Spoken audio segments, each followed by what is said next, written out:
go through that. Then y'all gonna go to lunch from 12 to 1.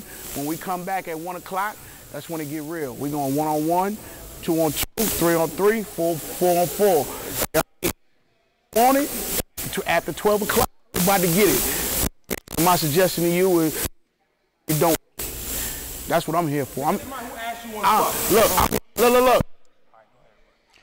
Welcome to Wheeler High School. SUV TV proudly presents the Grassroots United Point Guard and Big Skill Camp. I'm Sylvester Williams, known as Slider Sports Guy. I'm here with Coach Lewis Preston, National Championship winning Coach Lewis Preston from CoachLewisPreston.com. Hey, we got a great day here today. We're going to get to see some young and old point guards working with the big men today in camp, getting the tutelage and the skills taught to them by Desmond Eastman and Mark Edwards. How you doing, Coach? I'm doing great, Sly. It's great to be here.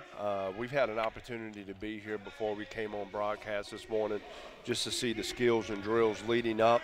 What I'm very curious to see right now, we got some guys that are sweating. We got some guys that, are listening, attention to detail. We talked about this off air. I wanted to make sure the first and most important thing everybody needs to know, when you are a point guard or you're a big man, it is a prerequisite for that position that you always have to be communicating. The reason is you're running the show as a point guard, and as the big man, you're running the show defensively. So how are they going to take and translate that now from the skills and drills to when they're doing even more breakdown, and then later on when we get into 1-on-1, 2-on-2, 3-on-3, 4-on-4 situations? I'm telling you, that's why he's the coach, because he can break down these things like that. You brought up two great facts. The first thing you brought up, you said the sweat already. We've been out here, the kids have been out here for about an hour, maybe an hour, a little bit under an hour, and they like what I have, the two-tone T-shirts. Right. They have the original light blue T-shirts, but the sweat is turned the top half into the dark blue T-shirts. So that means you're working. When you have that two-tone T-shirt, that means you're working right there. And the second thing you brought up, the serious part you brought up, was the vocal leadership out of the point guards and the big men. I loved how you said it, because you got the point guards up top. The point guards up top, they have to be visual. They have to call out everything they see in front of them. They have to call out the plays. They got to call out and set up the defense. But then the big men, they can't be quiet church mouses back there either. They're in the back, so they see everything that's developing in front of them. So they have to call out that pick from behind. Hey, pick left, pick right. The big men have to be vocal. If you are a shy person, you are a church mouse, can't play those two positions. And I'm really excited, as they continue to break down these different situations. We got Chase Hunter here, who just recently committed to Clemson earlier this week. We got DeJuan Odom, who's here, Xavier commit. Just some of the other guys that I'm looking forward to seeing. Kendall Latney, watching him play. Hunter McIntosh from Greater Atlanta Christian, state champions. Also looking at the big men, me being a former big man myself, Ibrahim Ajarju, who just recently has left Green Forest, is now going over to Holy Spirit. He is one young man that I've always said this about him. He can affect and impact winning without having to score the basketball. He, to me, is a college coach's delight. Amir Langlis, who's also here. A nice little lefty. Had a chance to watch him at the Battle for Georgia from Holy Spirit as well. Jarrett Jones, once again, 2019 from McEachin, great size, has great skills, little pick and pop, can do a little bit of everything. So I'm really excited now that we're going to have the big men down here on our end. Don't be surprised if I have to take the mic off and run out there and jump and hit them with a couple body shots. I'm telling you, man, look at it. And then you get things going off. Abraham Jarju, he comes down here and just does a 360 dunk just to say, hey, I'm here. It must be the ice cream dream shoes that he's wearing. Look like them some type of KDs or something. I don't know. I'm telling you, man, you got these highlighted shoes going on over here, the highlight orange. Man, wow. The shoe game, I'm supposed to be watching basketball, but I'm checking out these shoe game. I want to see who has the best shoes out here too. Maybe that's why I'm not in the NBA now. Yeah. I'm too busy looking at the wrong thing. This is a beautiful thing right here. Let's go to Des Eastman. Yeah, come here, Cole. Huh? You get the rebound. You go next. You setting the ball right there. This is what we doing. You come here. midsection over the basketball, scoop it, drop step, finish. You got 6. All right? Hey, I'm gonna tell you a story real quick. Real quick. You could tell the heart of a ball player by the way he finished, if his grandmother down here, his opponent down here, or if nobody's down here. All right? I'm gonna give you a quick story. Kevin Garnett, 95, right? He's going to his draft prep in Minnesota. Kevin McHale is standing right there. He asked KG to make a move and finish. KG made a move, came off the rim, eye to eye with Kevin McHale, and just started screaming. Ah! Remember, he 18 out of high school. You know what I mean? KG is reckless. He don't even know what the fuck he's doing. All right? Kevin McHale got the clipboard and walk out the gym. Everybody thinking KG did something wrong. So they go out there to ask Kevin McHale, what's wrong? What's wrong? You know what he said? I got to tell the world why I'm about to pick this high school player number 5 over everybody else. Why? Because he was an animal. I need animals. All right? Let's go get it. Go get it, EB6. Let's go. Man, that's perfect right there. That is perfect. That is perfect. One of the things that you started to listen to with Daz right there, you know, minus the you know, couple extra verbiage in there. This drill right here is the essence of what I would always like to begin and end skilled sessions with big men with. The reason why is this one right here. Great point that Daz made is like, we're attacking the basket right now. We're attacking the basket. And there should be no dribble. This is a straight drop step, power move, go rip the rim down. He's starting out with 6. You start with 6 and you build up and you keep a record of what you can do in a row at the end of the season. And, you know, this is one thing I love. I love the explosiveness right here. And I like how he said about, you know, I have to throw this in, about South Carolina bred Kevin Garnett. I gotta put that in there, South Carolina raised Kevin Garnett. But it's the aggressiveness. I love to see a big man, if you have the ball on the block, I don't want to see a layup. I don't want to see a little baby hook if you're right there on the block. I don't want to see a floater. I want to see my big man go up with 2 hands and just flush it down. And like he said, I don't care who's in front of you. It can be Shaquille O'Neal or it can be your grandmother. You have to show that you're supposed to be there, man. And I love how EB started off this drill. He started off this drill so hard, so aggressive, so forceful. He had me scared. Well, he ain't had me scared because I'm a big man, you know. I fear no one but God. But anyway, one of the things you also get to see are how hard these young players are out here. It's not a matter of just going through the drill to go through the drill. You've always got to be thinking about there's defense there. You know, there's going to be a play that happens. You know, you got Jared Jones over here that guys are motivating each other as they're going through this. It is very important in this drill, plain and simple, that there's always extra balls and there's continued movement, but staying within the drill by staying low, getting your butt down, back straight, drop stepping, finishing strong at the basket. And you know, I love how these drills are. A lot of people say, well, why is he picking up the ball? Why does he have to pick up the ball in order to do that move? You know, it'll never happen in a game where he has to pick up the ball and do a drop step dunk like that. But it's just all about the explosiveness, you know? But you know, one slide, to be honest with you, I always used to jokingly tell the guys that I coach, I said, fellas, I don't make 4-letter passes, I make 3-letter passes.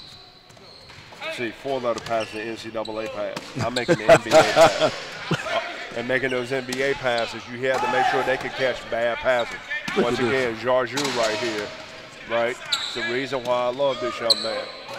You know, he just does everything hard and with the ferocity. Look at it. I mean, he just plays like he's mad at the rim. And then, you know, the funny thing, all the guards have stopped and turned and looked at Jarju come back. And he played. That's intimidating. Tell you one thing, he got Daz hyped up right there with the way he attacked the rim. That's intimidating. I don't care who you are, man. You see a 17-year-old kid do that to a rim, that's scary. Right. Looking at this kid, Jasmine Sangha right here, number 47. I'm just kind of curious to see, you know, just looking at his footwork and everything. Sometimes some guys don't have the athleticism, right? But everybody can have the skill set and understanding the footwork. All this being said, your footwork, the one thing I go back to, And I got to say this, I had a chance to coach some great big men in college.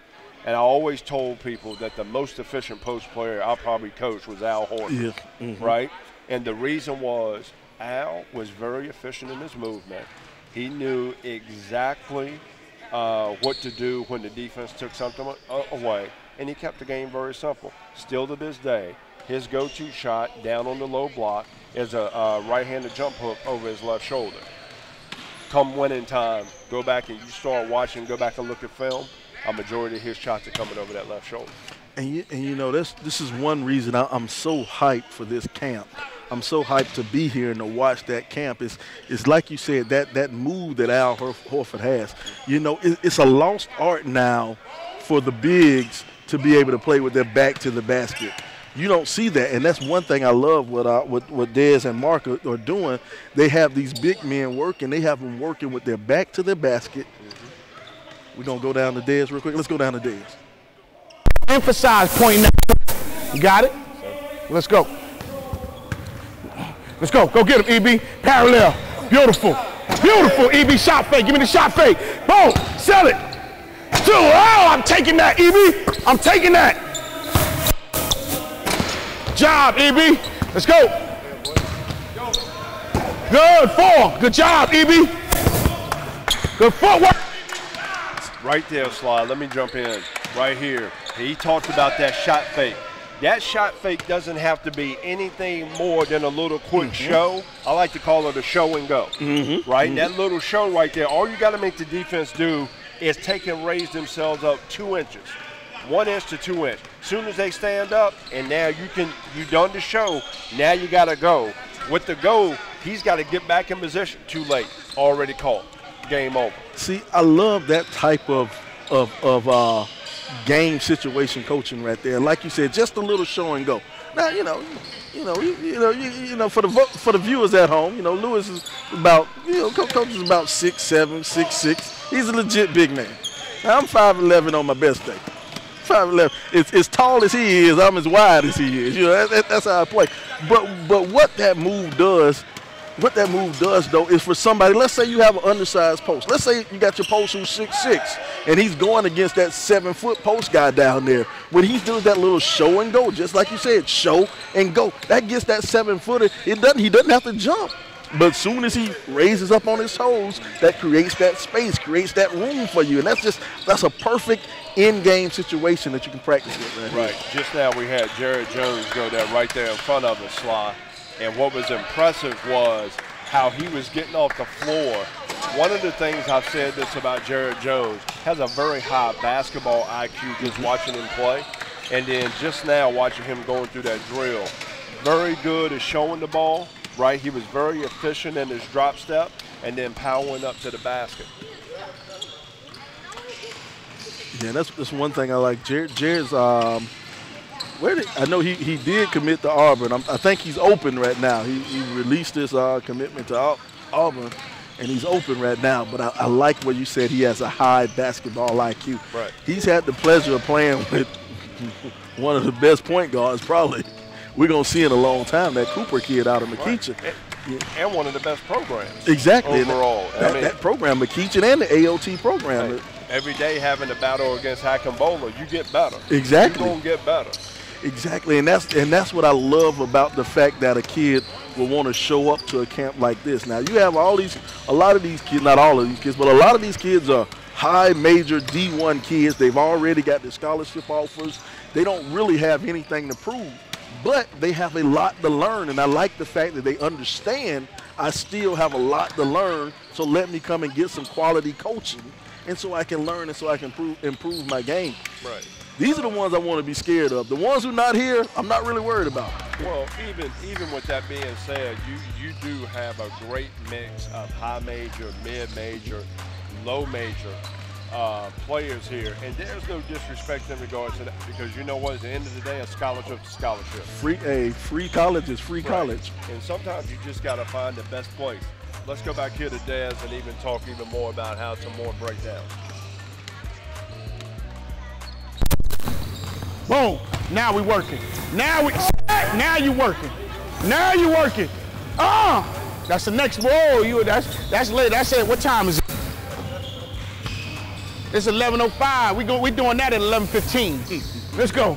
Inside pivot is 11:15. Let's go. So we here. Shoulder. Oh, you shoulder to shoulder with the passer. That's the first thing.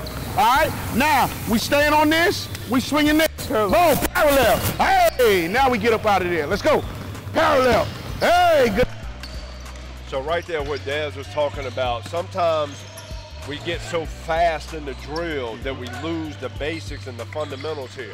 So once again, he's talking about, right, when you're even, taking it and showing it baseline and spinning back to the middle, right? So there, you see Georgiou right there, right? You got to sell me on it. Not necessarily selling me on it right there, but you got to sell me on that show and go. Yeah. That show, boom. And you got to know where you're at as a big man on the floor. And as you get better with that, and as these kids continue to develop their games, that'll be a huge bonus for them, being able to understand these different moves that they can make in real game situations.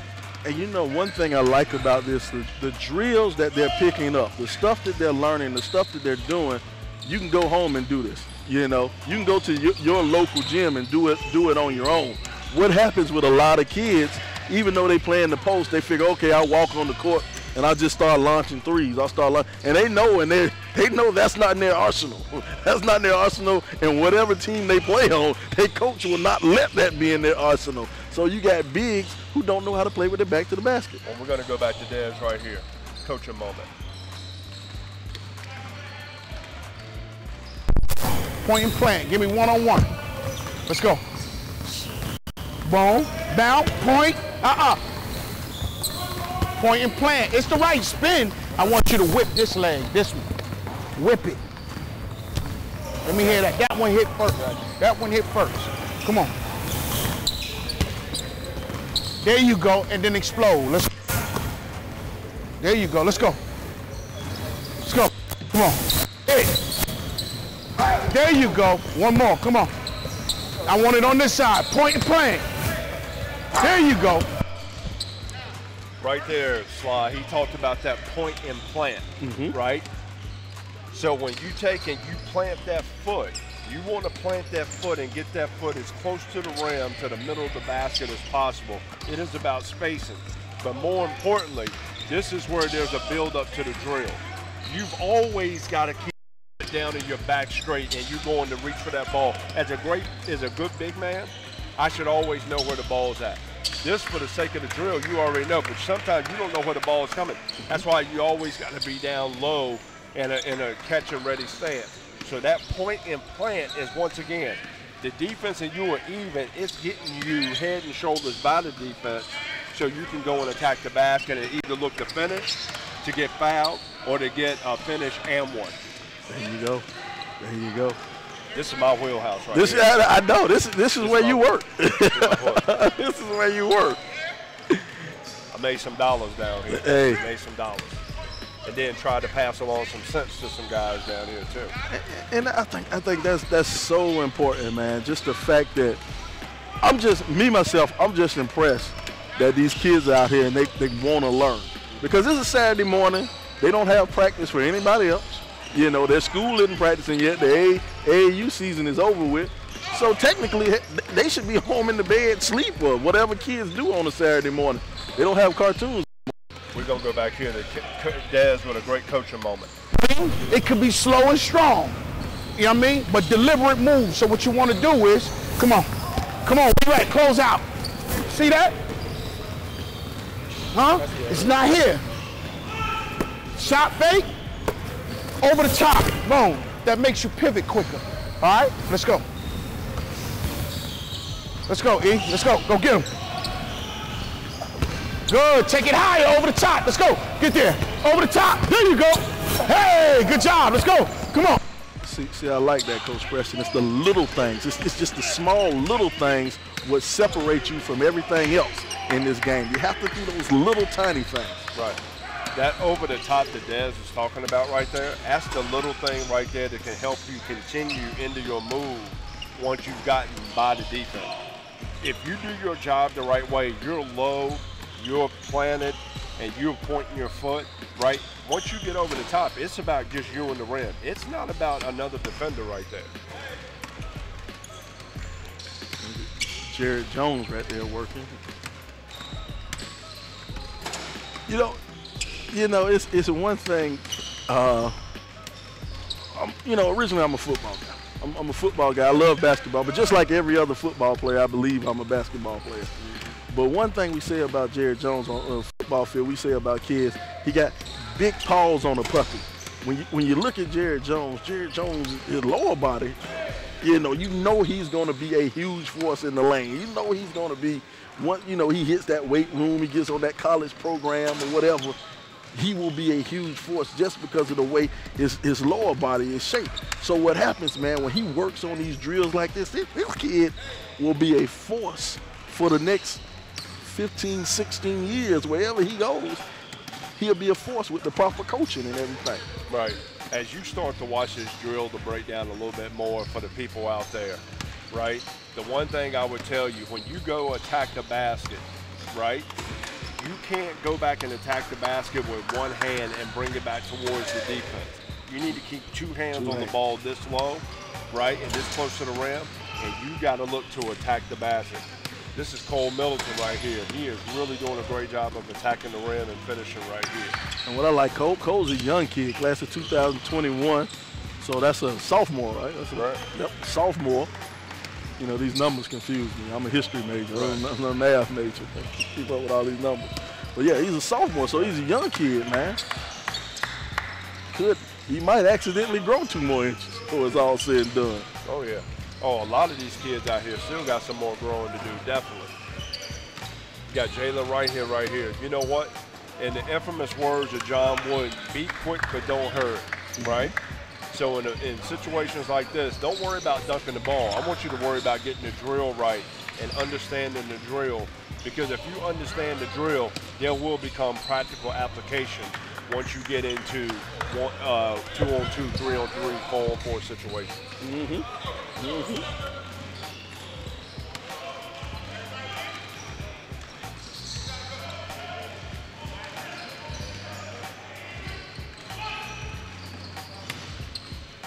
And this is Jarju right here. Once again, before he was just going and just doing what he always does, plays hard. Now he's kind of slowing down a little bit so he can better understand the drill. And see, this is what I like about him. If he learns his proper footwork, he learns the skill part of the game, you know, he's another one who will be a force forever. Because like right now, he's an aggressive guy. He's athletic. He's going to get you every rebound that comes off the rim. He's going to try to block every shot. He'll dive for loose balls. But once he learns the skill part of the game, man, he can be something scary. And another thing in regards to this, you just got to make sure, once again, that you're understanding without traveling, without moving, without just going through and saying, I'm going to attack the rim. Because you know what? There's going to be times, very rarely you're going to be able to get all the way to the basket, right? So what is the situation right here that you got the proper footwork, you got the proper technique? And sometimes it's not about dunking the ball. They don't give you points for degree of difficulty in basketball. They just give you points for the ball going through the hoop. 2 points, that's all you're going to get for the ball going through the hoop. You can throw it off your head between your legs and do a cartwheel. You're still going to get 2 points.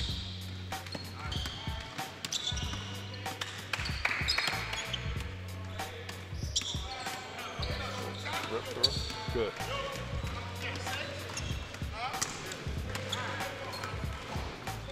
The next session right here with Dez.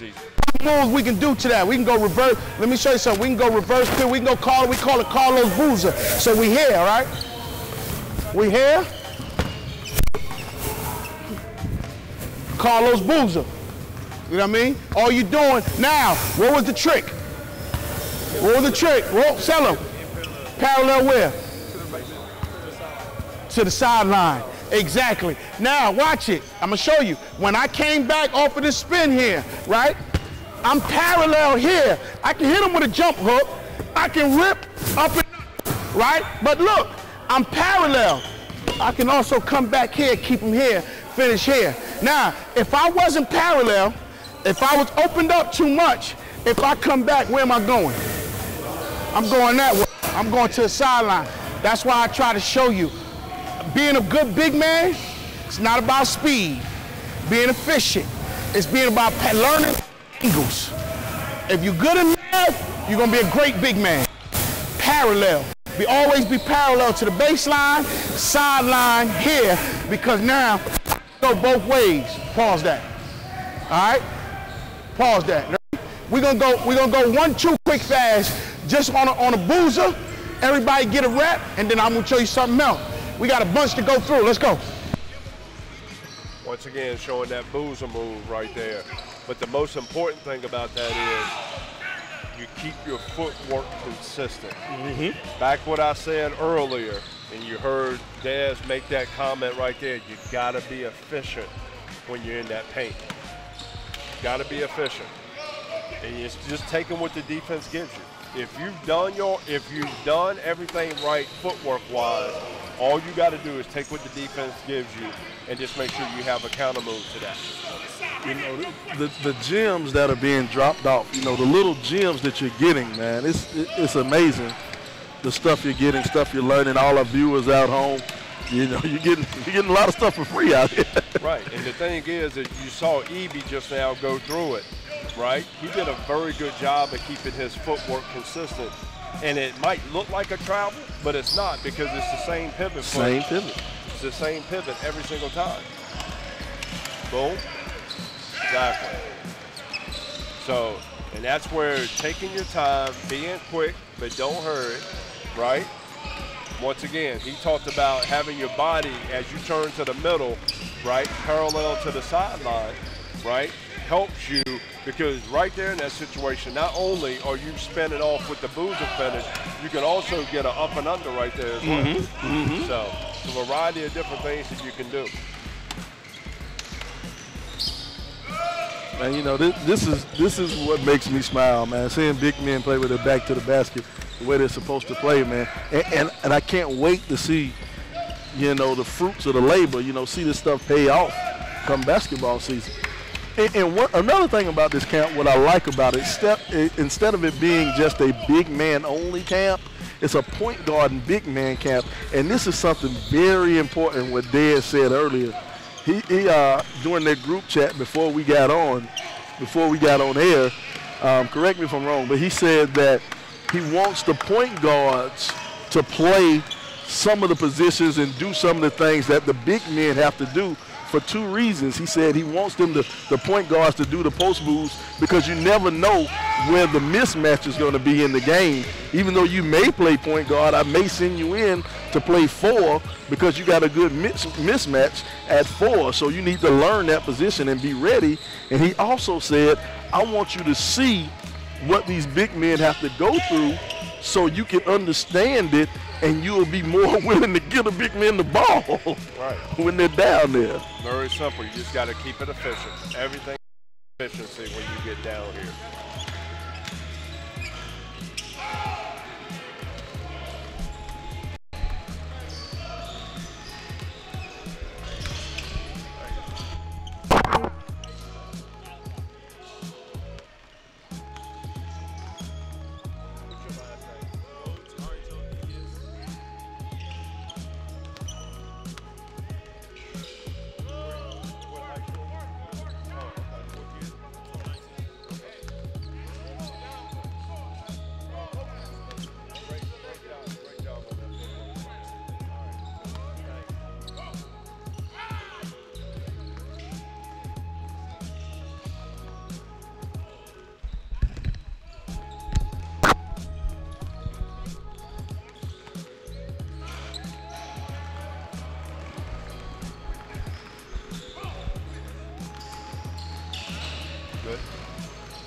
Good. So once again, Dez working here with Ibrahim Jarju, just helping him right here to make sure he gets his footwork down and gets his footwork straight. Earlier, had a chance, number 3, Malachi Rhodes, who just came into here in Wheeler class of 2019. I thought he did the best job footwork-wise overall in regards to these moves, because he stayed low, he kept his butt down, he kept his back straight, but he kept his pivot foot intact as well. Yeah, you know, it's so much, man, when you're dealing with proper footwork and the proper technique. I know we're gonna harp on that all day long when we keep saying footwork and technique, when you get these things down, and here's another thing about being a big man. If your guard sees that you have the proper footwork, he sees you have the proper technique, he sees that if I just throw it down there, I'm not throwing down a turnover, you know, he's gonna feed you more. Absolutely. And you know what? We would be remiss if we didn't say that, you know, Spalding, you know, is the basketball is a sponsor for this event here for Grassroots United. And with the Spalding Precision, it's tuned for precision and designed for elite level players of all ages. So indoor basketball has deep channels for a natural feel. With the light color, it makes it stand out. The Eco Grip, which I love, composite cover, gives it a game-ready grip right out of the box. Once again, I was kind of spoiled when I played, because we played with Spalding's or Wilson's before the Nike ball, Adidas, and all these guys, the Rock. But, you know, once again, Spalding to me, that's a great ball, a great shooter's ball. Yeah, and you know, I had the pleasure, I was dribbling the ball. I actually took it from my son. Son tried to get out on the court. I said, not yet. But I had a chance just to hold the ball, man. You know, I like the grip. I like the feel, the texture of the ball, man. You know, it's easy for me to palm, for me to grab. You know, it's a good ball, man. Spalding is, you know, that's what I grew up on. I grew up on a Spalding basketball. Good. Cole Middleton just did a great job right there with his footwork as well. One of the things is two of the smaller guys that are down here in the big man group have actually done the better job, and a lot of it's center of gravity. Also, a lot of it is they're just, you know, they're being quick without hurrying. And, you know, and these moves, you know, they're great for whatever size you are. You know, even if you're a 7-footer, you still need to, you know, need these moves. But if you're an undersized big man, if you're around that 6'7", 6'6" big man type frame, and you're going against that 7-footer, you need these moves. You need to understand the proper ball fakes, the proper way to turn and twist on your pivot, the way you can use your body to shield out the defenders, you know? Hold on, going back to Coach Eastman on the floor. It's off of what? Off of the open up with the shot fake, right? You could do the same, we call it a half pivot. We could do the same moves off a half pivot. So on the catch, come on, man. Seen that. Yeah, exactly. On the catch, off the half pivot. Now, all you're doing is you're doing your work early. So now you make that same move, now you're going into it. So on the catch,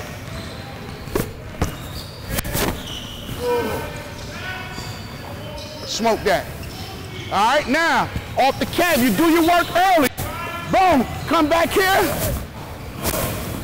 Freeze them, you can come back here. Turn around, Jay, you can catch. Anything, fade away, on the catch, we can come, fade away, all right? Now, I'm gonna show you another one. Now we're going inside pivot. I told you that was at 11:15, right? Now at 11:15. We're going inside pivot. Here, inside pivot, Tim Duncan. Jack Sickman's who made it famous. Y'all know who that is, right? Homework. Inside pivot. Inside pivot, what you're doing is, play D-Mal. On the catch, I'm checking middle. They think I'm looking at the defense, right? What am I looking at? Looking at his top leg. I'm feeling that he's pushing. So I see this right here. I'm going right at his top leg. Checking middle, I'm going right at the top leg. Why? He can't be here and open up at the same time. So I catch, I'm gone. Right at the top leg. Now, after you put the ball on the floor, you can go back into all of your post moves. Drop step, up and under, Boozer, KG, Mike Jordan. Shit, get a name, shit, by the time. Once again, Dev's always keeping it real out here on the basketball floor. But once again, Sly, to be honest with you, it's like getting a PhD in post moves right here for these young high school players. And, you know, one of the things that's all based off of how the defense is playing you. So that inside pivot is a lot. That's basically the way that we taught our guys, all our big men of Florida, was that inside pivot. And the inside pivot also, if you go back and you look at it, it gives you an opportunity to see 85 to 90% of the floor. As opposed to if you take and do a regular pivot, sometimes you can cut yourself off to different angles and different passing opportunities on the floor. And you may not be able to see the defense as they rotate. Exactly. I'm glad you brought that up, the way you can see 85% of the floor, because if you come to the inside, you open up, and now you have this whole side of the court. You know, you may have two guys that 10 to 15% behind you, but that's over in the corner. You know, you're not really worried about that trap man coming over you like that and stealing the ball from you, but you can see everything. You can see the defense shifting towards you, or you can see if the defense doesn't shift and that lane opens up, you know. And in a situation like this where they're catching in the mid-post, on that inside pivot, you can see everything. You know, I was talking more of that inside pivot when you catch it down on the low block. Okay. You know, in a true one-on-one situation. But in that mid-post level, soon as right here, Jalen White, as soon as he opens up, game, set, match. We're going to go back to Dez here, another coaching point. And get your position. So what we're going to do is we're going to use the swim move or the spin move, establish your position early. I know I want to go baseline, right? Catch, finish. All right, set them up with the swim move. Set them up with the swim move. Oh, come here. Now you closing out. That's if you want to go up to, now you closing out. I open up, I'm gone. Here, now, I'm going to show you something. Whenever you got, whatever play they run, if it's a cross block screen, if you're going cross block screen for you, this is what you do. If he's coming to set the screen, come on. When I get through the screen, cross block screen, you don't have to swim move. Only swim move is one-on-one, you get into your spot. If they set a cross block screen and I come, I'm stopping in the middle of the rim. Stop in the paint. Keep the man behind you. Now when I go to finish, what are you gonna do? No, but if I jump, what you gonna do? He gotta hit the rim. The rim is gonna be my offensive help. Now I'm laying it up. Now, if you run the cross block screen and I come all the way over here, what do I have to do? I gotta make a move and come back to the defender. Fellas, it's real, it's all about position. So even if I'm going swim move, come on. I'm gonna seal him and I'm gonna finish him. Right here, always stop right here. Now. Great coaching point right there by Coach Eastman, because a lot of guys just have follow the play, not understanding position and efficiency of footwork. If they're going to let me stop right there at the middle of the rim, right there, that is another opportunity for you to make and give yourself a chance to make an easy shot right there. You know, I'm learning. One thing about this camp, you're learning every day. I'm learning new skills every minute, because all my life we've ran the flex offense or something like that, where you do that baseline little screen right there, that post-to-post screen right there. And all my life, in my mind, I thought go to the other block. Right. It never crossed my mind one time to stop in the middle and use the rim as a protector. Right. We used to run this a lot when we were at Penn State. We would call it power action. Right? We always made sure when you came off that initial flex cut that you had a chance to stop right there at the rim. Because that ball, depending on how the defense is playing it, they might be able to hit that right there, and it's a nice little right-handed and left-handed layup. If not, then you sprint it out, then they set the down screen, right? And you just kept that continuity going. You know, I'm going to have to go back and talk to Coach Mark Curlow, my high school coach, and tell him he cheated me out a couple of points a game. There you go. I'm going to have a talk with him, you know. Exactly. But the great thing about this is just a variety of different things with this inside pivot. So when you catch it at mid-post with that inside pivot, you can see everything. You can see if the defense is trying to rotate. You can see if the help side's coming to you. You can also see how it's being handled with your defender right there in a one-on-one situation. Living and learning every day. Picking up nice little jewels in here. The one thing a lot of big men have a tendency not to do, Sly, is once they make their move, they kind of try to pinpoint it in. You got to extend all the way up, snap your wrist and follow through. You got to extend. This is where, for Jared, he's what, 6'8", 6'9"? He's got to finish 6'8", 6'9". He can't finish 6'5". Yeah, exactly, exactly. So a lot of guys have a tendency, they want to try to fit it in.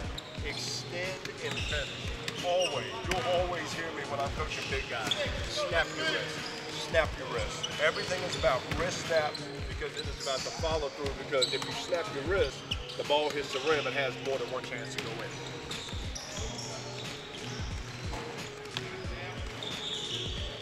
Got Malachi Rhodes right here, going through a different variety of inside pivot moves.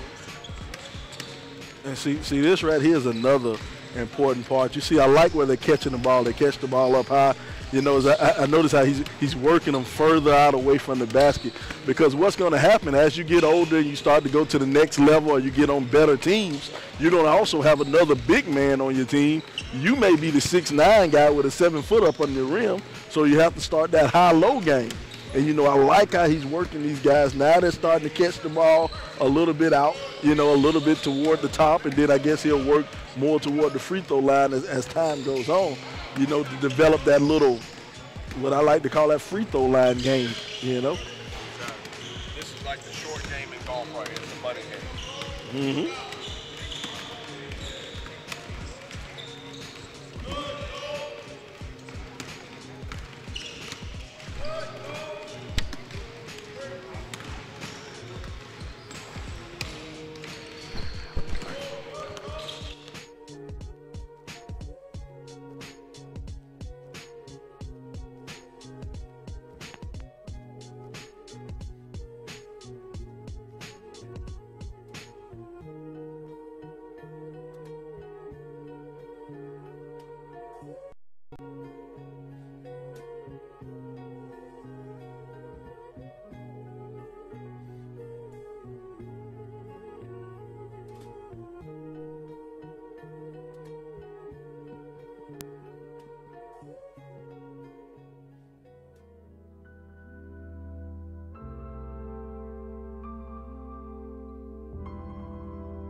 Can you hear me better now? Yeah, I can hear you right now. How you like me now? I like it. You know, you saw some of the post moves going across. I like how they're working that little, you know, third line up, working ball from up top, you know. So once again, you got Ibrahim and Georgiou right here, a variety of different moves making out of this post, out of this mid post. Now see, if you got a big guy who can hit that elbow jumper right there, that's deadly. Who can work from that elbow free throw line on down. I need you to work that rectangle. Now, one of the things right here watching Georgiou, as a big man coach, I would simplify for him, right? And then probably by his sophomore year in college, I'd add a couple more things on. By the junior year, maybe one more thing. When you first come in, all you got to do is teach one post move, what a counter move, right? And if you're really good at those two things, then you've laid the foundation to where you can put some more building blocks on there and expand your overall low post game. And that's why stuff like this is so important, because you take a young guy, who do we have? Cole Middleton. Cole Middleton, 42. Cole Middleton's a sophomore. Right now, he's getting all this good information. He's eating real good. He's learning real good as a sophomore. He's picking all this stuff up. And now here you go. You take this thing 2-3 years down the road from now, we're not talking about this kid being the best in Georgia.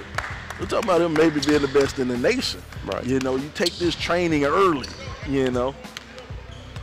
And I think one of the more important things you start looking at some of these big men right here is like sometimes just don't go through the drill. They'll go through the drill. I'm always thinking about defense is always going to be around me. I've always got different situations going on. I got to keep my head up. I got to keep my eyes on the prize at all times. So we got a little bit of a break, a little bit of downtime, getting some water here right now. So let me ask you this, Sly. What have you taken away? I know we haven't been able to see as much with the guards down on the other end, but what were some of your main 2 to 3 takeaways right here with the big men? Well, I tell you, the main thing that just blew my mind was that cross cut right there. That cross cut, stopping in front of the rim, using the rim as a protector. You know, that's one of the big things you'll need to know. A lot of people use that up and under move to kind of use the rim as a protector, but using the rim as a protector on that cross cut. And also, I think another thing you harped on and they talked about a lot is your footwork. You know, how do you move your feet properly? How do you, when you establish that pivot, you know, it looks like you're taking a lot of steps, but you're still on that same pivot. That's the biggest thing I think I've learned is the footwork. You know, for me, the 3 biggest things is the footwork, the efficiency of keeping your body between your man and the basket, and then also understanding in the inside pivot on how to attack that top foot. Once again, the sponsor here for Grassroots United is Spalding Precision. Is tuned for precision and designed for elite level players of all ages. This indoor basketball has deep channels for a natural feel. With the light color that makes it stand out, the Eco Grip composite cover gives it a game-ready grip right out of the box. Once again, I want to thank Spalding for being the official basketball for Grassroots United. And then even more importantly, if it's got the, as we talked about it earlier, if it's got that NFHS logo on it, as Joel Hillsman mentioned last week, then it must be the real deal. But right now we got a little bit of a break going on, and then it looks like we're going to get them in a couple different situations here. Maybe we might get the guards down here, because I've been very interested to see, you know, Chase Hunter. We saw him down here early in the drills, you know, committing to Clemson earlier in the week. You got DeJuan Odom here. You got Kedrick Green, yes, who once again for the state champions, you know, from Meadow Creek, did a great job subbing in late last year for them. And as Joel and I had talked about on numerous times, he may have been a freshman in class, but he was not a freshman in stature out on that floor. Had an opportunity to help lead Meadow Creek to the 7A state championship. Also very curious to see Kendall Latney out here as well as some of the other young players. You know, see Sharif and Omar Cooper made it to the gym here this morning, so it's going to be a lot of activity going on down here. You know, it's funny, they talk about Chase Hunter, but Chase Hunter may not be the best hunter in the household. You know, I got to go to that CP3's Rising Stars and saw little brother Dylan Hunter. I really want to see how he plays against some of this older competition. And like I said kind of earlier about Cole Middleton being young and soaking up this knowledge while you're young, and see how it helps you once you get a little bit further on. Here we're going back to Des. I got to that Wesley Campbell game this year.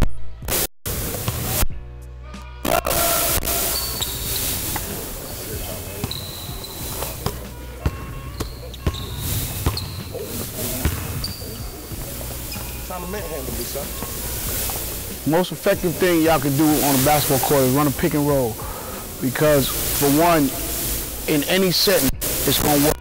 Two, if you execute it properly, you're going to create switches, you're going to create mismatches. When you run a pick and roll, what you're doing is you're forcing a defense to think. What you're doing is you're forcing two people to think the same thing. That's where the mistake gonna come in at eventually. So we're gonna show you different options on the pick and roll to run it correctly. Even when you have a play, your coach call whatever play and it break down, go straight into a pick and roll. If you're going high ball screen, side ball screen, whatever. Let's go side ball screen at first.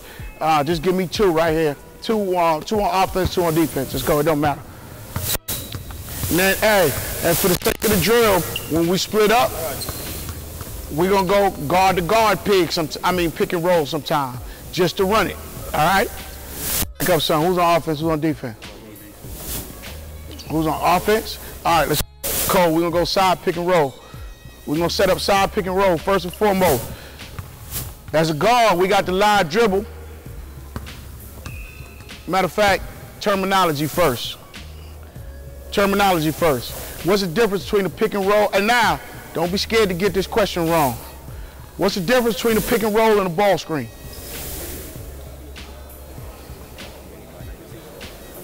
Speak up. No. No. Speak up. No. Speak up. Got 40-something point guards here, 30 point guards. Difference between the ball screen and pick and roll. Don't worry about getting it wrong, because now this is the first thing you're gonna learn. Ball screen, what you're in a triple threat position. And you're waiting for what? You're waiting for the ball screen. Pick and roll, live dribble. Anywhere on the floor. All right? That's the first thing you're gonna learn. So when you're running a pick and roll, that means you already got a live dribble. You know what I mean? You might wave them off. If you're waiting for the ball screen, you might come off down screen or flare, catch the basketball. They may send a cross block big to come set the ball screen, and he may slip. He may pop, whatever. All right? Remember that. The difference between the ball screen and pick and roll. Now, we run the pick and roll. What you got, Trey? Live dribble. He's setting them up. Do not go too early. A lot of times we get mistakes. Wow. Guard leaves too early, gets the big in trouble. Now, you want to get a good angle. You want to stay right around the volleyball line, right there. When you're setting it, bigs, if I set it here, my ass is to the sideline, right? Where's he going? He's going to the sideline. That's the first thing that's the problem. Now, if I get square with him, they taught in the old days to get square, put his shoulder in the middle of your body. What do I allow him to do? Go right under, right? So as we got advanced as coaches, we learn. Get 45 and get in his pocket. So what you do is you put, hey, and pause this, put his ass in the middle of the section. Here. Now I got up under him. Where's he going? Going downhill now. Now he's putting pressure on the big. Where's he going? Only thing he can do is trail, because if he try to go under, which way is he going? He going that way. Where am I going? I'm going here. Now it's 2-on-1 and he's stuck there. Now, the second thing, bigs, is called touch and go. It's not football. We're not going to hold him. We're not going to hit. We just want to brush him. Come on, Trey. Touch and gone. As he touch, let his momentum push you to the rim. So we open up and it's 2-on-1. Once again, if I go too high, where's he going? He going under, they setting the defense. Get up under him. You want him to trail. You want him to trail. If he trails, now he is behind him, and now we got a 2-on-1. So we're going to get up under him, and I'm going to force him to go this way. So what I may do, you see this here? It's a little incentive. I may give him a little nudge. Come on, go, and then we gone. Your big going to step up. Now you catch him on the roll. You got it? Let's go. Execute it quick, fast. Pay attention. Some great nuggets right there, tidbits of information, because if you do set that screen and roll too high up there, right, that's an automatic, you know, just going under the situation. That 45-degree angle right there, putting it in the pocket, right, we call that two-man game, okay, because it really is a two-man game, because everybody else, the other three players, offensively and defensively, are predicated on how you come off of that pick and roll right there. So once again, that two-man game is very important, and this is where your guards, right, who are really good with the basketball and they got their eyes up and their heads up and everything's on a swivel, can see multiple scoring options offensively right there. The big man is just sucking the defense down to them. He's thinking. As soon as you make that big set and you make that movement, now they got to think, okay, which way do I go? It's a natural movement for you, so you're going to watch the mistakes they make. Because whichever mistake they make, you're gonna get off it. You got that quick pick, roll, turn. You got that push off, cut down here. You got a pick and pop. You got a lot of options you got. They're just thinking, okay, the most important person is the ball. They're running around wild. You know what you want to look for. So that's why you got to master this. Watch videos, listen to what we say. But if you can master pick and roll at this level, college is a breeze. Now, we're going to show you, while we here, we're going to show you different options. We may reject. So now, if I know he's going to anticipate, come set the screen code. If I know he's going to anticipate, I'm going to set him up. I'm going to lean. What is he doing? Oh, he's leaning, and I'm going to reject. So I'm going here, lean, and I'm going to reject the screen. When I reject the screen, what you do, Cole? Now we opening up. Mal got to make a decision, and then we winning. We winning. 2-on-1. See it happening. 2-on-1. As a defender, if you don't go over that screen, coach is going to put your ass on the bench. What did I do? I set him up with what? Live dribble, and I lean. If I know I'm going baseline, if I know I'm going to reject, I'm going to lean. He's going to step, then I'm going to change, reject. Now, we're going to show you some more. They're icing. So if we're playing against a good ball handling team, where Meadow Creek at? Put your hand up, Meadow Creek. Come on. Come on, because y'all ice everything. Come on. Come on, Meadow Creek. We got the scout report. Come on. Come on, Meadow Creek. Come on. Look, he don't want to show the trick. He think his coach going to get mad at him. We already know. They ice everything. So what they do is they send it baseline, they cut the court in half. Right? They isolate, they ice you, they send you baseline, they cut the court in half so you can't have a good point guard get to the middle and create havoc. So what you do, Cole, it's on you to read the ice. All right? So what's your next step? Step-up screen. It's called a step-up screen. Why is it called a step-up screen? Because the ball handler is you just step up and the ball handler is going straight down the strong side. So now when they ice, Cole goes from there, he runs a step-up. Now, whoa, you waiting, because now he dead. You know what I mean? Because his job was to send him down, so he going to trail 10 out of 10 times. You waiting to feel me. If I go hard wide, then you go there. Now watch it. If I run a step up and I snake, what you doing? There we go. See that? On a step up, you gotta wait. You gotta wait 1 second. You gotta read him. So now, if we run the step up, come on. He icing, we run the step up, snake, we going through, Cole is there. Now we got Mal at a disadvantage. Still the same 2-on-1, he's stuck on the screen. All right, so now, I'll show you another thing, because we're going to show offense and defense. We're going regular ball screen. As a guard, come on, Mal. A good defensive big man is going to show early, because he's going to try to deter you from using that screen, right? So you see some active bigs, you know what I mean? We got a screen, screen right, screen right, screen right, screen left. They calling it out. If he shows too early, split. If he show early, 9 times out of 10 when you come, where he going? He's stepping up. You're going to split him. So if he show early, he pops out, boom, split. We going right through there. Now we got an advantage.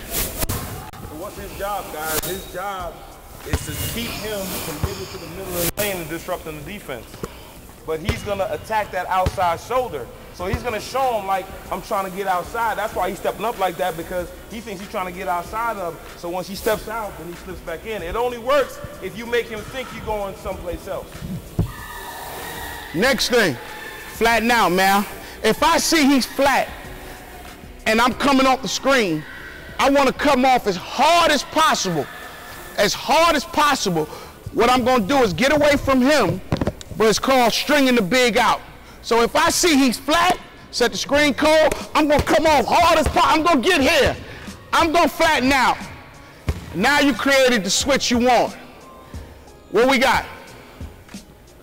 Got a big, we got a guard, we got a roller. If they switch, anytime, let's set it up again. Anytime you got to switch on a pick and roll. I don't care who it is. Immediately hit what? Hit the roller. Anytime you got to switch, let me tell you why. It's a trick to it. If he sets a good screen and you under him and they switching, where is he? He's already ahead of the man. Already a disadvantage. Now, teams that switch get lazy. They get lazy. So if they're switching, if I'm guarding the ball and I know he's switching, I'm going to relax. Why? Because I know I'm taking him. Take advantage of teams that switch. Hit the roller quick or hit him on a pocket pass and we're going to get a bucket every time. Now, defensively, I'm just going to show you, because your coach may change it, I'm just going to show you different things. Real quick, come on, Trey. They running the pick and roll. We going to ice. Who's on defense? You, Mal? If we ice, get over the top side. Come on, set it. Get on the bottom side in the pocket, and you waiting on them right there for the trap. We want to set them down. Don't let them split right here. All right? That's on the ice. Come on, come back. We going regular. On a regular pick and roll, we going over, under. Watch it. Matter of fact, give me 2 in the corner, quick, fast. Because I'm going to teach you about tagging. Teach you about tagging. Who's on offense? You're on defense. That means you got to tag the roller. Anybody roll, what you got to do? Got to hit them. So now we going over, under. Hey, do y'all understand what that means? Like, don't let them roll through there cleanly. Somebody got to touch them. You're going to go over, under here. We're going to get a tag there. Over, under means you go over the screen. You got a hard hedge. Then let him go. Let him go. Let him go around you now. And you go under your man. Now, you should be rolling. What you doing? You tagging him. Now, your job is to run right back to your man just like this.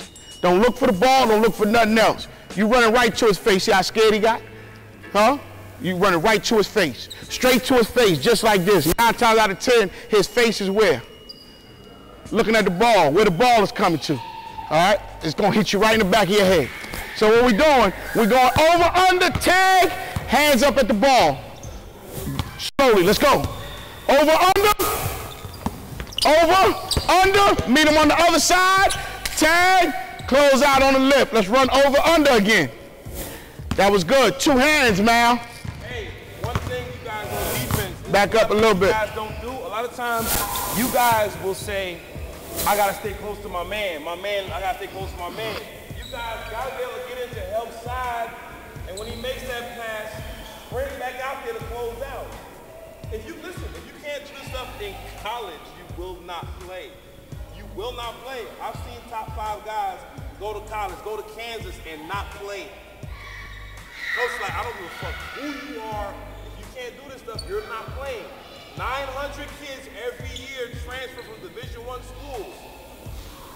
You get McDonald's All-Americans transferring. You know what I'm saying? Because they can't do simple things. You got to be able to play help defense. A coach that's making $3, $4, $5 million a year is not going to put his job on the line for an individual player. It's not going to happen. You will not play. You guys don't see the real world when you leave us. Let's go one more time. Over, under. Take time. Go over, Trey. Under. Meet him on the other side. Now, good. Now, you got to, you got to hold him off some. String him out. So.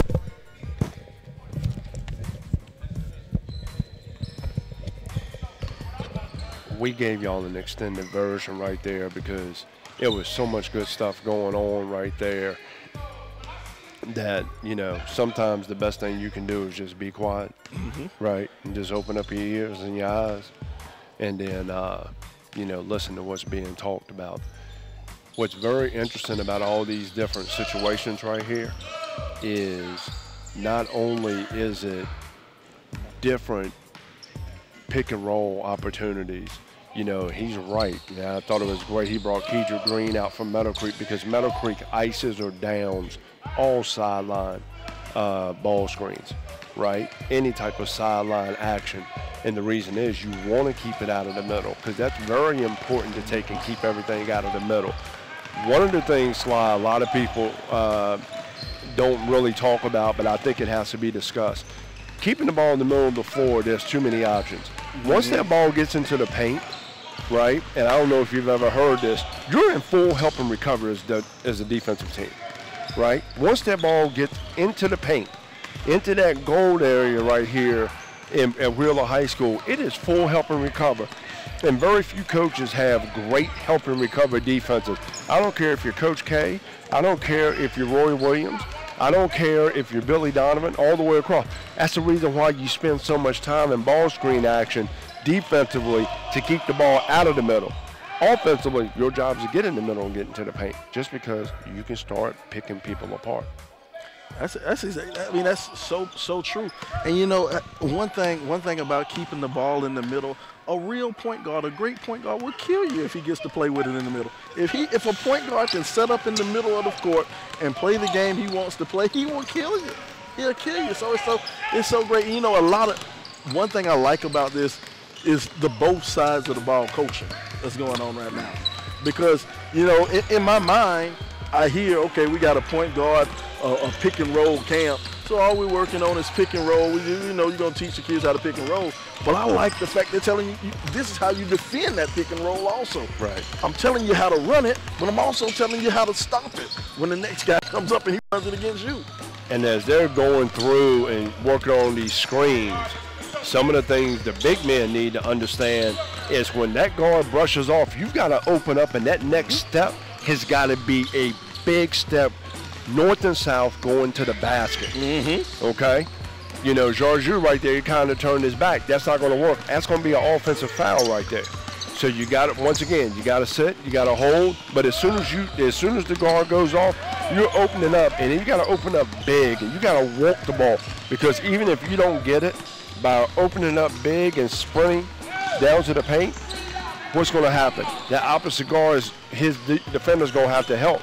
You might have a lift situation, throw it back over the top, and then if you don't get it initial, you can get back to the block or keep him buried underneath the basket. They can roll that ball in depending on 3 seconds, and you can get an easy catch and finish. You know, one thing I like about this also, because it's so many more guards than there are post players. This is also kind of a conditioning workout for the post players also.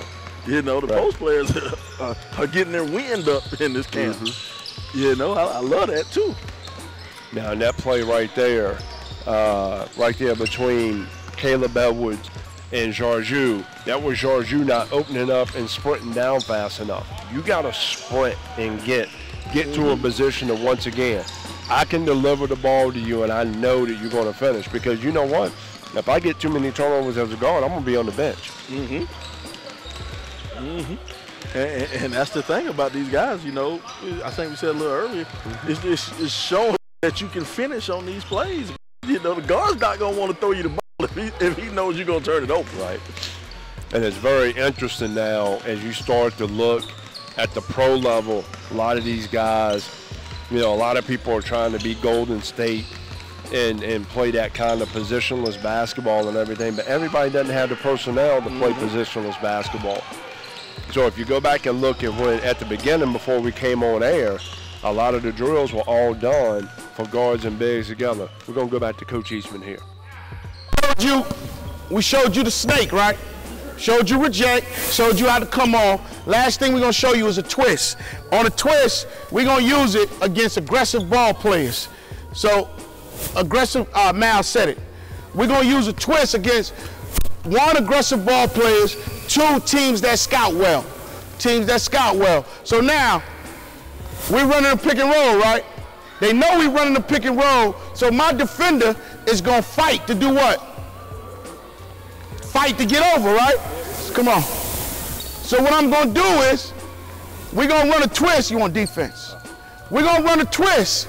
We're going to let him get over, because when he get over the first one, he's not going to get over the second one. Now, Mal knows what, Mal and I on the same page. He know what we're running, so if we run a twist, come on. Playing D. Playing D, he set it. We gonna let him get over. Oh, we twist him. Now sets a repivot, and we gone. Y'all got it? We're gonna run a twist. So what we doing, we're gonna let him get over, let him get through, pull back, snap the change, we twist it. Now we going hard. Run a twist. Let's go, run 2 twists. Twist on each side, let's go. Run a twist, let's go. Hit the roller.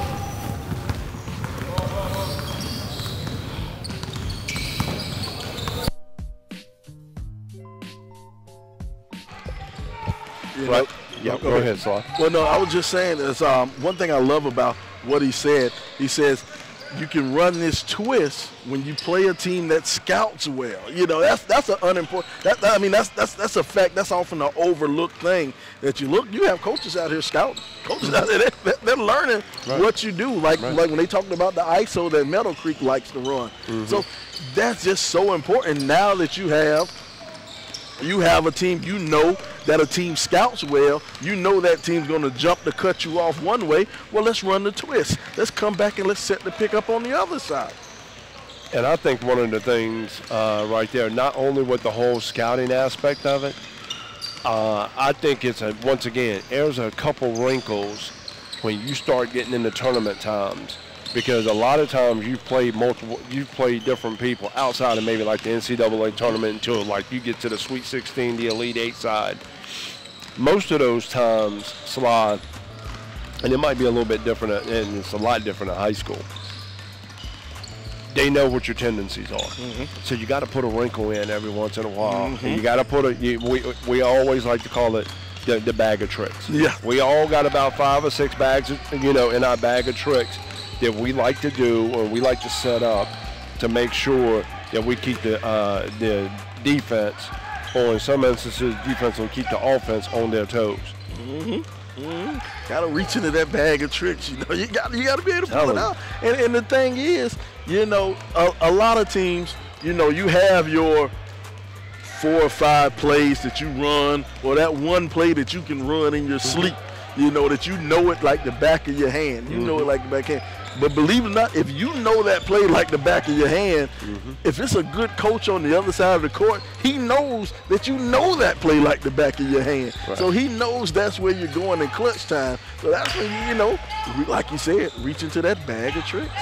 And another thing is, and you see it a lot more at the pro level, there's so many more sideline out of bounds and baseline out of bounds situations, moving it up the overpass half court. Although the women's side of college basketball has that now. The men are always more advanced. Yeah, the men were a little bit behind in regards to the college game, but being able to take and put in those different situations right there to where you can run some quick hitters out of this. There's a lot of opportunities to run some different quick hitters in these different situations here. So it's great.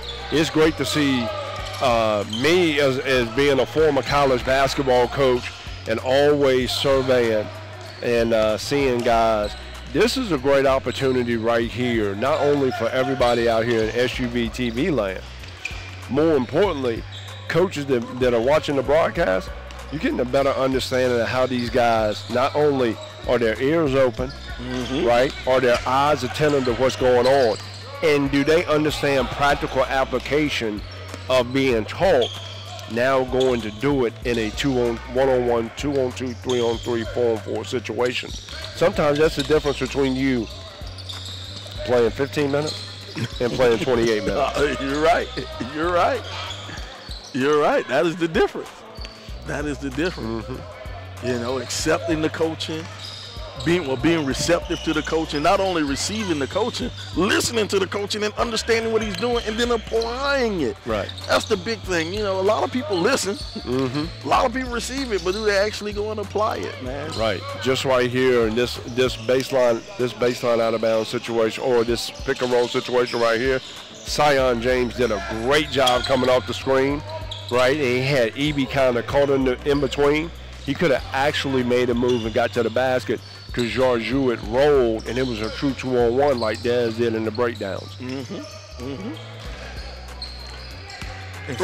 But you also find out in these situations, some different programs, that do run pick and roll, and then there's certain programs that don't run pick and roll. Yeah. They might be running a continuity offense, such as like we were talking about flex, which I like to call power action, and some different, different actions, maybe some back screen, down screen stuff, and stay away from the pick and roll. So. See, I like that. I like what the young man just did right there. Who is that? Jason Wilson. Jason Wilson. He gave the high handoff right there. They ran that pick action instead of throwing the bounce pass. Oh, that's it. I love that. I love that. Absolutely, right there. I mean, that was by Peyton Daniels. Peyton Daniels. And and I think that's one of the things that a lot of people have a tendency to fall asleep on. Certain guys, guards who are really good with the ball and they got their hand up, they can kind of toy with you defensively when they come off of that pick and roll. Had the little hesitation right there. See, but right there by Georgiou going for the block, he gets himself out of defensive position to rebound. EB gets a nice offensive rebound and finish. Easy put back, and that's one thing I love about the pick and roll, the mismatches, and just the uneven opportunities. And that too. Yeah. It's always good to get some rim shakers, some rim rattlers there as well. They're coming down near the end of this first session here with the skills and the breakdowns here, because we're going to be getting close to lunchtime here coming up. Once again, the thing I like about Georgiou, he only knows one way to play, hard. So if you're not playing as hard as he is, I mean, you might feel the effects of it, and it seems like Caleb Edwards may have felt those effects right there. And look at that move where he just laid it back up. That was a direct effect. That was a direct move that they used. They used a little bit earlier in the one-on-one drills. Right. We just had a situation here on the other court. Let's go that. Let's move it over. Okay.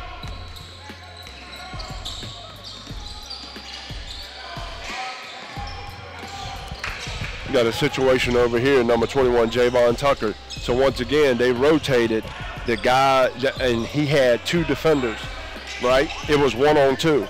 So what does that mean? There's another man open. Another man open somewhere. Sometimes that's what you want to do. If you get two guys on you, now you got to get that ball to the open player so they can finish. And I love the fact right there you said, get the ball to the open player. A lot of times, man, it sounds simple. It sounds simple, but a lot of these guards, man, they come from the shoot first mentality. I got to get my name in the scorebook. But hey, man, if it's 2-on-1, 1-on-2, somebody's open somewhere. Find them. And I go back to this. The game of basketball is a very simple game that individuals complicate. You're right. You might want to go ahead and write that down one day and use it on the air in the future. I'm going to use it like it's mine. I'm not going to give you credit. The game of basketball is a very simple game that individuals complicate. That is so true. That is so true. If you do the basic fundamentals to this game, the basic fundamentals, if you're coming off a pick to shoot the ball, if you come off that pick at that right angle, that perfect angle coming off the pick, man, if you're running the pick and roll, when you roll to the back, and see, look at that. Right. And you saw how Jasmine caught that ball, he caught it up high and left that hand extended, like you said. And Campbell right there, Wilfred Campbell from 2020 he did a great job of passing it over the top. He was able to fit that ball in, and sometimes you're not going to be able to fit that ball in.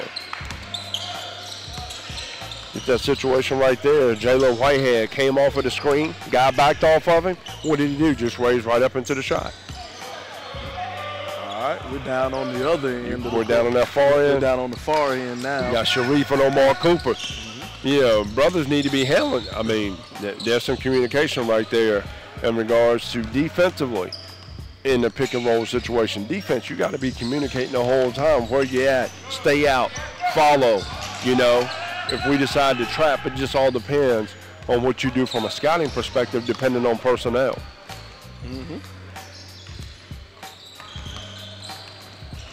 This is very interesting to me, though, because you get to see different bodies and different body types here and how they play. Yeah. I tell you, Evie, he's got better hands than you might think off the bat,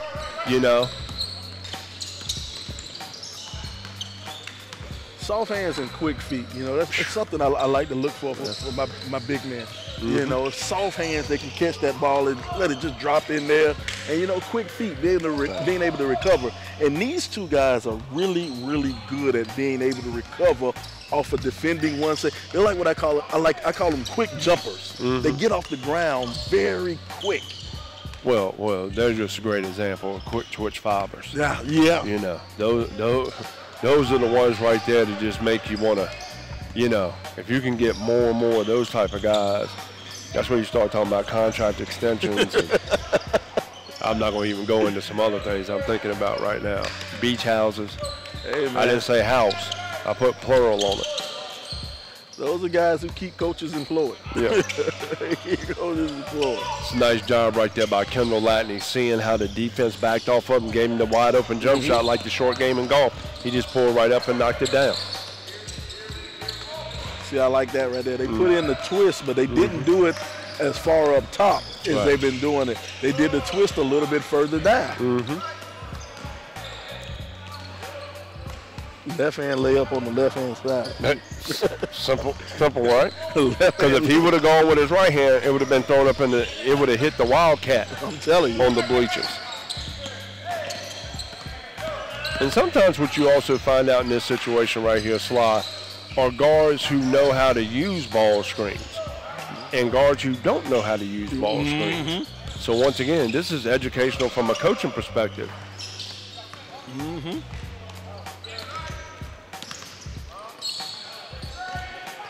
And see, right there, that's one of those, you want to be a little bit too unselfish. Sometimes you got to shoot that shot. If the defense backs off of you off of the pick and roll, that is a license to get a shot up. Okay? They come up and they come out too hard and you can get head and shoulders behind you playing too. Got to hit that one right there. That elevation on that little free throw line jumper, you got to knock that down. Well, you know, he did some things with his feet right there and trying to shoot the shot that just straight up and down. And once again, come off, extend, and snap your wrist. Nice move right there by Sion. Tell you, we've been talking about Lanier. We're gonna have some pieces up there. I'm gonna have to keep my eye on them right there. I really like how Sion James comes off a ball screen situation. What does Kendall Latney got right here? He might want to take in that situation, maybe pull up and shoot that right there. Great job by Eby, but right there, Georgiou going back at it. He's going to punish a rim or two. There's a ferocity that he plays with. So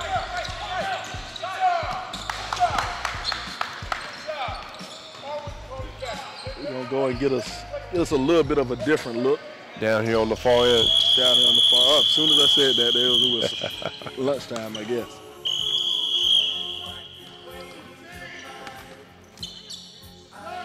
Some water. Be back at 1, because that's when it's going to get real. 1-on-1, 2-on-2, 3-on-3, 4-on-4. Once again, it's going to get real. So with that being said, we're going to shut it down. We'll be back here in a little bit to get ready for the afternoon session where all the application of the drills now gets applied to skill. There you go. Bringing it to the real world. We're here at Wheeler High School, Grassroots United Point Guard and Big Skills Camp. Brought to you by SUV TV.